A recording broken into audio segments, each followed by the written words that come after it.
Ja, liebe Bürgerinnen und Bürger, liebe Gäste aus unseren Partnerstädten in Montbrison, aus unserer Städtefreundschaft in Monte Galda, ich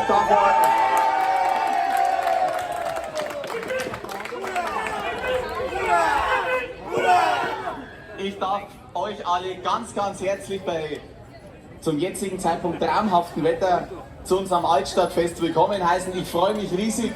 dass wieder stattfinden kann, und ich freue mich riesig, dass unser Team und Lars Bender und Thomas Hollweg wieder zusammen mit allen engagierten Vereinen, Verbänden, mit der Musik auf allen Plätzen, mit allen Platzwirten zusammen ein wunderbares Programm für uns für die nächsten Tage auf die Beine gestellt hat, sodass wir als gesamte Stadt, als Bürgerschaft hier in der Stadt und alle Gäste aus nah und fern, glaube ich, wunderbar feiern können. Ein großes Vergelt's Gott dafür schon mal.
Lisa,